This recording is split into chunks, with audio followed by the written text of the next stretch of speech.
Welcome to Transformations, straight talk about life, business, and spirituality. I am so excited today because today I get to have my good friend on, Charly Emery. And me and her have been going back and forth for over a year.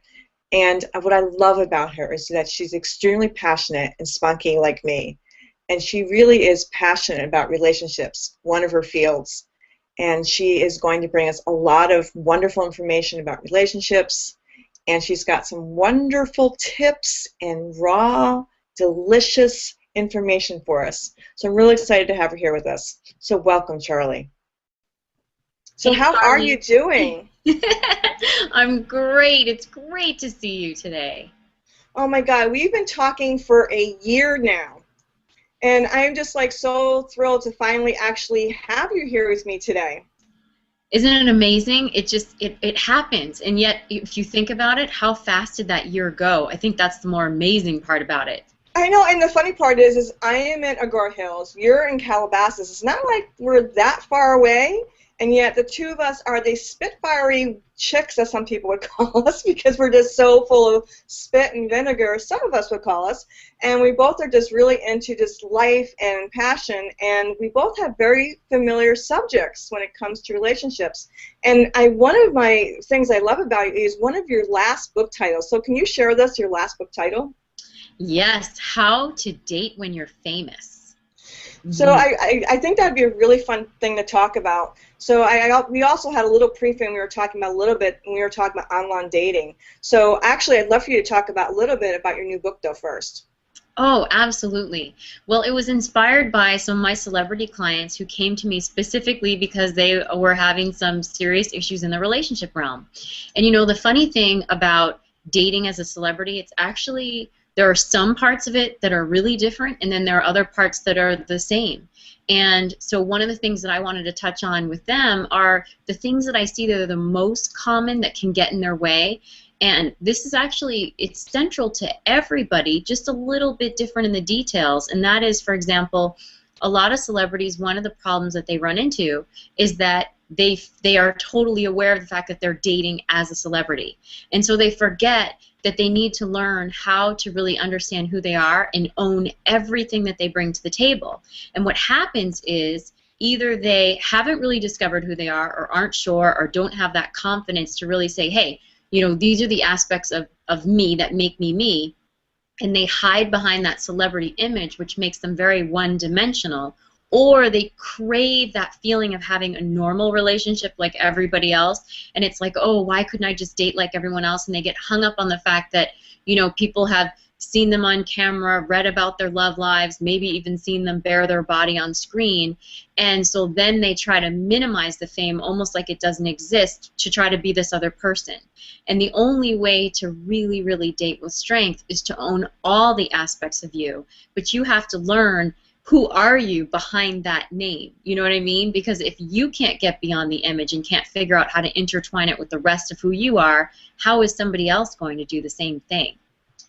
Well, I think that's a double-edged sword because I think it's also the other person. I think it's a really fascinating subject. I think someone who wants to date someone famous also needs to understand they're also real people.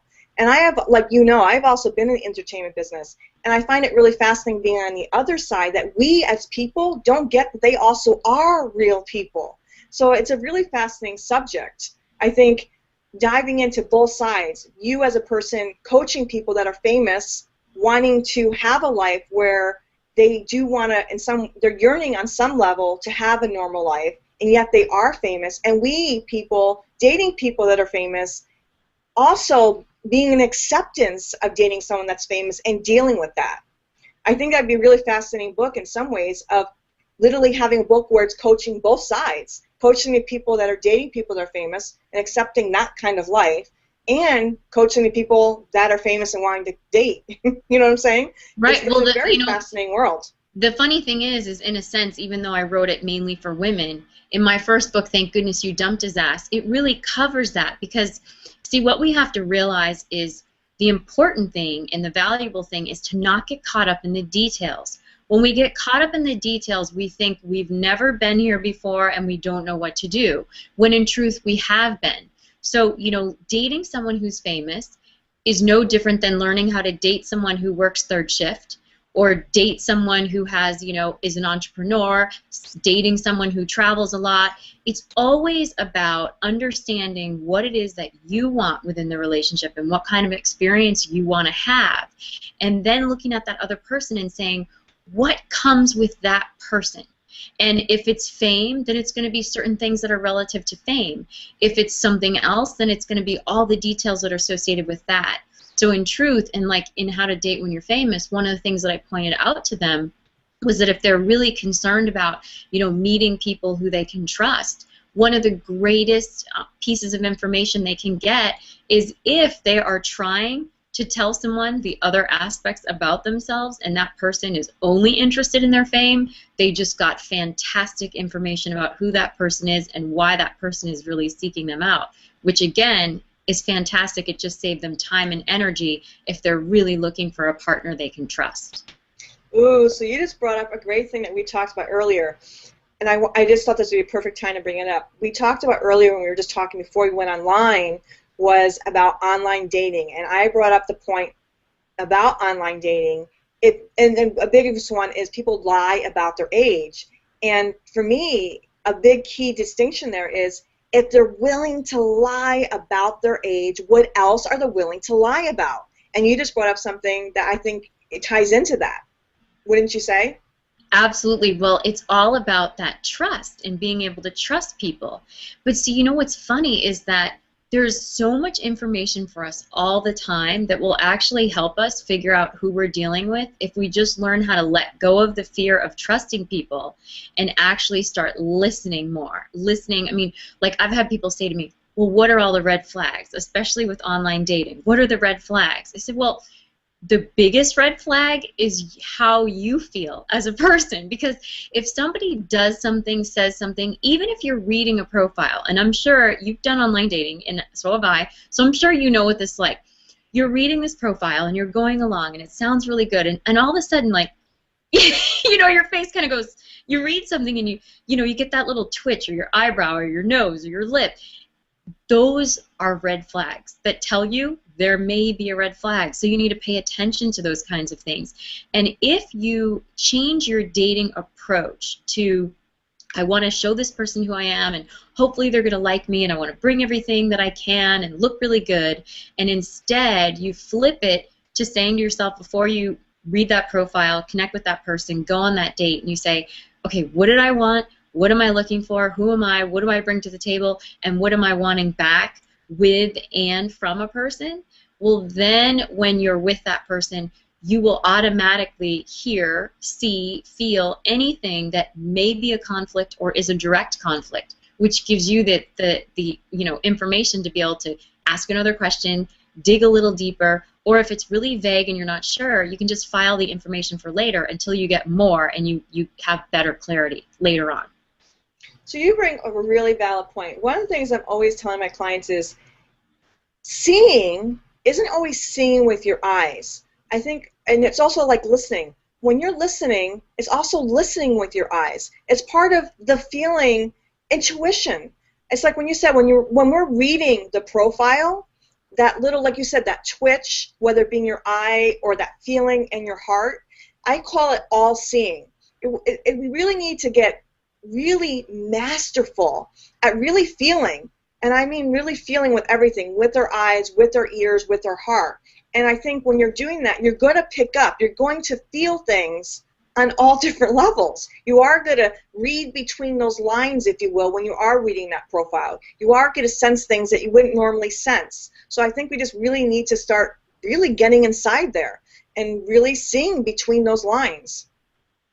Absolutely. And it really comes down to making what you want a priority and believing that you can have it. Because if you feel like, oh, it's not really there for me, or it's going to be really hard, or you get into that place where as much as you might want it to happen right now, you don't have that patience, that's when you get into trouble, because then you're looking for that person to be wonderful and be everything that you want that person to be, which makes it very easy for you to rationalize all those little things that you're picking up. And if you think about it, I mean, I haven't met with a person as a client friend, or even just seeing stuff on TV, where I mean, I love Dateline, Dateline junkie, right? You watch Dateline and you will always see them saying, well, when I thought back, you know, that hindsight 2020, I did remember this, and I did remember this, and I did remember that. There's always these things that you took notice of in the moment, and for whatever reason, you rationalize them away. And that's why it's so important to ask yourself, look, if I know without a doubt that if I pass on the person that is really not bringing to the table what I want, that I can get what I do want, how much better would you be at really listening and making sure that you honor whatever it is that you're taking in, that either is a fit, it relates, or it totally conflicts, or somewhere on that spectrum that's just not really what you're looking for. I think the other thing that's really important is, like we were talking about earlier, let's get back to dating, let's go back to the famous aspects of this. I think it's like no different than when we're dating CEOs or people you're talking about their travel. I think a lot of people, when you get involved in these situations, is that they're not, if you do want to be with someone that's like, let's say, you are into it because of it's the money or it's the fame. You also have to get realistic on, let's say they are going to be traveling. I really get tired of hearing women, and I'm not just saying women, it could be men. I don't care who it is, if it's the man or the woman. If you are given a situation where someone's traveling all the time, and then you're complaining because they're not home all the time, it's like I really get tired of people whining when let's say they are getting the jewels, they are getting the traveling and the pampering, all this, and then they're complaining because someone's not there. It's like if you are going to want a certain lifestyle, then you have to get really clear with yourself that the person isn't going to be there for you on those other levels. And so I always tell people in those situations, that create a life for yourself when they're not there. And I've been in those situations because I did grow up overseas, and I have been in those situations. And what I did for myself, I created a life for myself. So it's like you can't have your cake and eat it too. And if you are going to be in situations and you really do love somebody and you do love that lifestyle, then create a life for yourself. Go find your hobby. Go find your passion within that. But you can't complain and then want something. It's like you said, you got to get really, really clear on what it is that you want. But you just can't have it both ways and then complain about it. Right, and what I would say is for that person, they didn't really get what they wanted. That's why they're complaining. Mm-hmm. They think they got what they wanted because they looked at one aspect of it, and then they filled it in and decided that the rest of the picture was just going to magically be wonderful. But see, that's the thing. I had this Charlie's in my first book, and I was talking about how the bones, they create the stock, but they don't, it's still about the ingredients that make the overall soup, you know what I mean? And the bones lots of times are a person's job or resume or financial level or status, and maybe it's even all the good qualities they have, which could be outstanding. The reality, though, is that your day-to-day life is what makes up the larger experience. And that's why you have to look at what does the day-to-day life look like. There are plenty of people who are successful and still go to an office every day and come home at night, and then there are others who have to be on the road for any number of days during the year. So it's up to you to say, how much time do I want to spend with my partner? That means no matter who that person is, if it means that they're going to be gone a huge chunk of the time, and you're somebody who wants to sit down and cuddle up and have popcorn and watch movie of the week every night, look further. That's not the partner for you. Right, and that's why I'm saying they got really crystal clear, because some people actually like having their own alone time. I mean, there's some people that actually thrive on having, like literally having two lives, where they have, their months with their partner and they have their months of their alone time. And that, like you said, you just have to get really crystal clear on what type of relationship you want. Like you said, if you're the type of person who wants to cuddle up and have that alone popcorn time, having a partner that travels a lot is just not going to be a partner for you. So you really need to get crystal clear on what that relationship looks like for you. And I think those tips, can you actually say some of those Charlie tips, or actually I'd love to hear some about those you're talking about the raw tips that you have. Oh yes, my raw, well, I have this new feature, Raw and Delicious, and it's really about recycling the raw aspects of life into delicious life experiences, because no matter what we do, we should make it count, right? Whether it's a tough lesson, whether it's a breakup, it's a divorce, it's just, oop, I tried this business and I got to start over again. The reality is, if we look at it from the vantage point of recycling it into something else, then we get the most out of that experience, because it already happened. We can't undo it. So some of the things that I've been bringing up, I actually have some great feng shui tips that are coming up, and I just released a video today on front door, and I know you are very much all about the energy, and you understand how everything is energy and it's always coming at us. And so we did a thing on the front door and how important your front door is. So one of those little tips I'll just tell right now is, a lot of people, you know, probably some of you out there, you come in through your garage door, you come in through a side door, and that's just your normal thing. Well, energetically, the prosperity that you bring in through the front door is all new. What comes in through the side door or the garage door is old. So how that relates to your bottom line is that if you're always coming in through the garage door or through the side door, you're only activating energy from things that were already started or old. If you want a new job, or you know, some sort of new opportunity, or new love, new friends, anything that's coming in new, that's brand new, can only come through the front door. So if you do have, like me, I come in through my garage all the time, but I make sure that every day I go out my front door and get my mail. Instead of just pulling up and picking it up with my car, I will go out the front door just to activate it. And you don't need to do it every single day, but that's just one example how you make sure you're activating new energy to come in the front door, just like all those things that you already invested in, you're activating all the time to bring you more from those old projects. Oh, I love the fact that you brought up Feng Shui, because it is one of my favorite topics. I'm always talking to my clients about Feng Shui, and one of my biggest things I'm always talking to them about is clutter. They don't understand how clutter impacts, and you're right, front door energy is so important, especially when you walk in the front door. What is around your front door? If you walk in your front door and there's just clutter everywhere, it is literally going to affect your bottom line. Your front door entrance, when you walk in, has to be so inviting and just so welcoming. It just cannot be full of clutter when you walk in the door. And it's so important. Our environment, it has to be welcoming. It has to be, you think about, as she was talking about energy is something that, whether we know it or not, it needs to flow. And if there's just clutter pockets everywhere, the energy it can't flow. It just literally ping-pongs off of things instead of flowing. So thank you for bringing that up. It is one of my favorite subjects.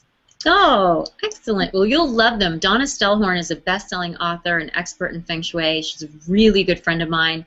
She's been doing my spaces for me for the last 14 years. Every time I move, the first thing I do is send her pictures and say, okay, what do I need to do? And she's going to be talking about what a poison arrow is, which is really important, because a lot of people don't realize when they are dressing up the front door that they can do things that actually split the energy and split everything that's coming in half, which you don't want to do. So those are some of the tips that I'm giving, in addition to, of course, relationship stuff. And then I have a great cleanse on there that's you know, fantastic for, of course, in the summertime when we're on vacation and we're doing all the barbecues, and then we just want to do a kind of quick, safe slim down that's not anything drastic. I have some of those on there as well. Actually, can you, I love the title of your older book, Thank Goodness You Dumped His Ass. Can you actually just give someone a little bit of a synopsis on that book? Because I love the title of that one. And I know we haven't talked about that one.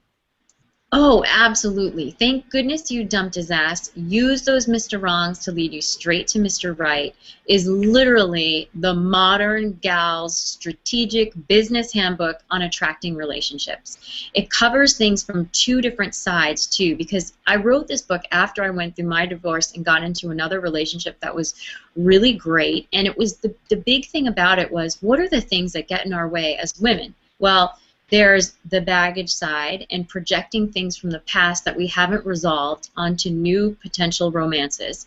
And then there's just the not really identifying what it is you're looking for, so that you're not choosing the kind of partner that's really the best partner for you.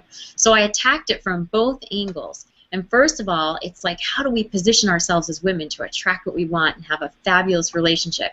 And I go right through those points. Some of them, you know, making sure that you understand that you're working from a place of motivation and not desperation, so that your assessments are proper and your awareness is on target and you're using your intuition like we were talking about earlier.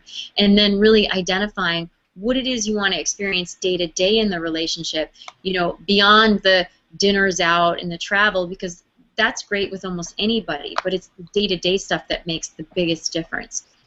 Then the second part of the book is really recycling those previous relationships for the insightful goal that's going to help you make the corrections you need to make to get what you want. Because we always say hindsight's 20/20, and as time goes on, we start remembering more and more about the ex, and we say, oh yeah, I remember this, but that doesn't serve you. Which serves you is to figure out, well, who were you and why did you choose that person? And I always say that emotional baggage is just the accumulations of lessons that are not yet learned or understood.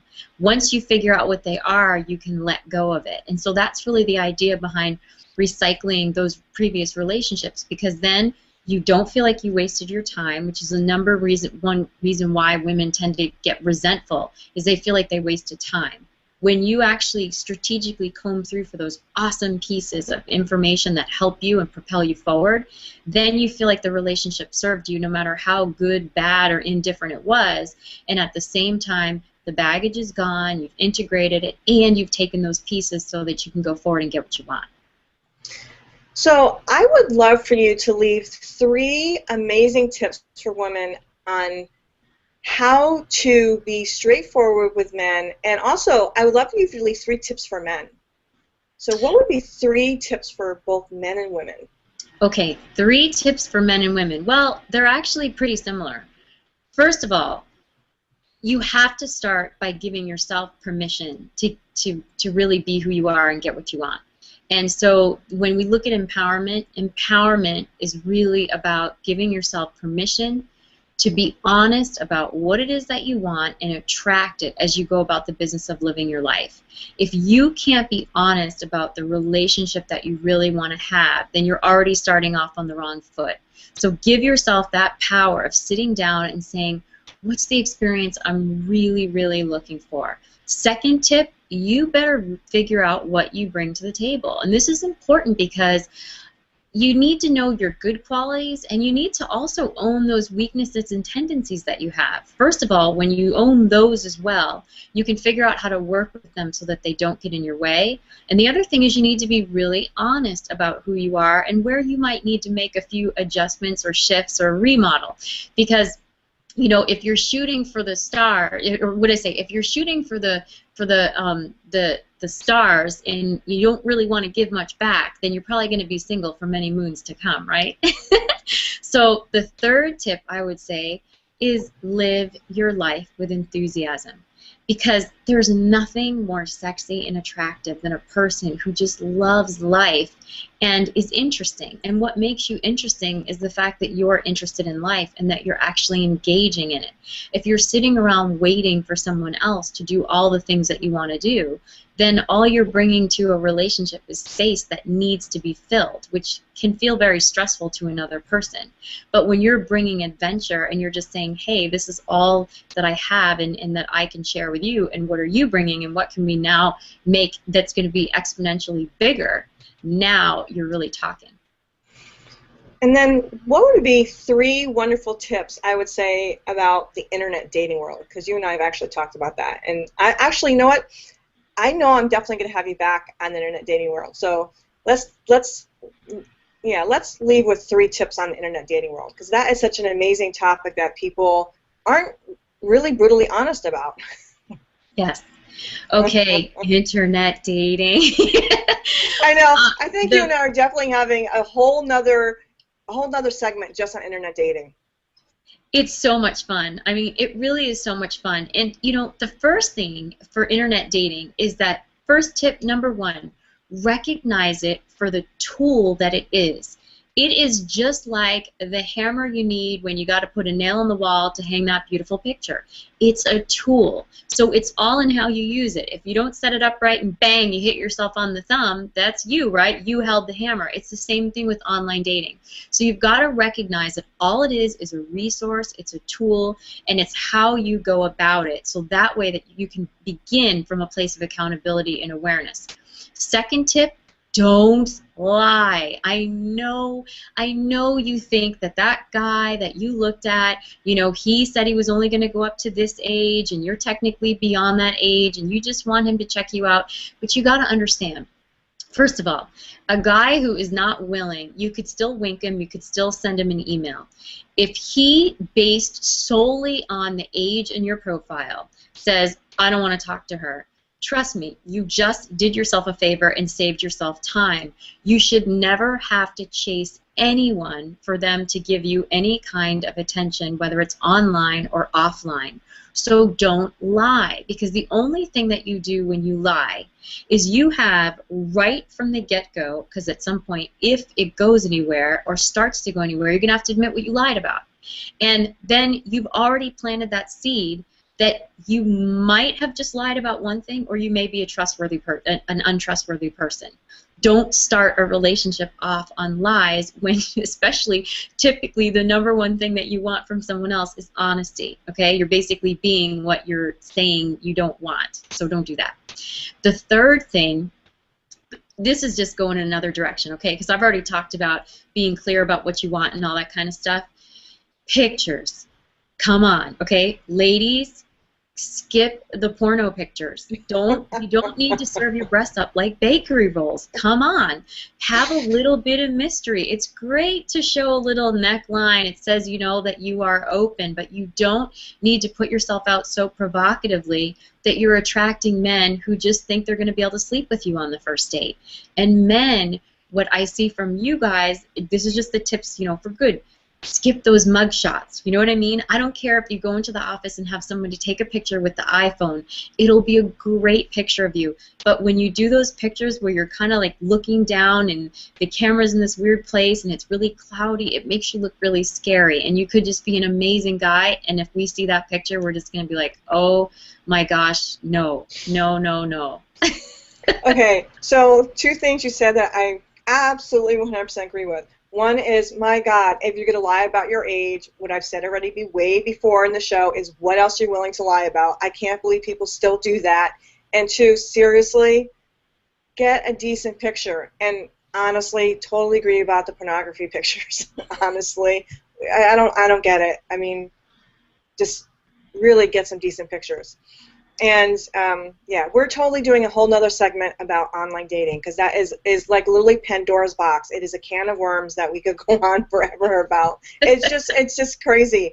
And also, I would love for you to leave, because we are going to be ending this. So I would love for you also leave, because you actually obviously just wrote a book about this. 3 tips for people that do want to date people that are really successful, because it can be really stressful. So what are 3 really good tips for people that do want to date people that are extremely successful? The first thing I would say is, I hope that if you're dating someone who's extremely successful, it's because you're really attracted to that person and not just attracted to the lifestyle. Because if you're just attracted to the idea of dating someone successful, that would be a really good thing for you to explore with yourself and say, well, am I insecure and looking for validation through somebody else's status? And the reason why I say that is because if that is the case, you will find yourself, once you get in the relationship, incredibly intimidated by all the attention that that person gets, and it will magnify your feeling of, you know, not being important enough, not being good enough, or the insecurities that you have. They will be absolutely magnified by that lifestyle. So make sure that it's just about that person. Now, that said, you like somebody who happens to be famous, well, it's like anything else. You have to look at yourself first and say, what's the experience that I want to have in this relationship? And then when you look at, you know, how their lifestyle is and what does that mean for your lifestyle, because it's going to become a joint lifestyle. So ask yourself and really explore, what are the things that will be entailed in that, and then make sure that you're good with them. A third thing is make sure, again, that you're able to connect with that person individually, because ultimately that's what they want and that's what they deserve, just like you deserve the same thing. So it's very, very important that you are able to see beyond that status or that name so that you can truly be a supportive person and not make them feel like they need to be on, rather than being able to be the whole person that they are when they're with you. What I would like to add to that is, one of the things, the first thing you said is, it's going to actually amplify not just your insecurities, it's going to amplify jealousy that will come out in you. That's what I've seen. And the other thing is, you need to be someone that can be extremely secure in yourself. when you're with someone that is extremely successful, or because they're going to be constantly in the limelight, they're going to be constantly having pictures taken of them. You have to be extremely secure in yourself that when they are getting all the attention, that it doesn't diminish you, or that you're okay with them getting all that. It's kind of interesting watching that whole dynamic, and people literally spin out of control and getting all jealous, and planting that seed in their heads about, you and I can go on this subject forever in terms of people, they're cheating and the whole jealousy aspects, but that's a whole nother show. But anyways, it's just been absolutely amazing having you on the show, and I'm so thrilled that we finally got to do this after a long year of back and forth emails. Anyways, I am definitely going to be having you on again, and I really look forward to that. And as usual, everybody, I really look forward to your feedback as always, and look forward to any comments you have on wanting to hear about any other subjects. And I will be putting out a link again with a full embedded video and podcast, and we look forward to having you again. So thank you, everybody, and I look forward to having this conversation once again. Have a great day, everyone.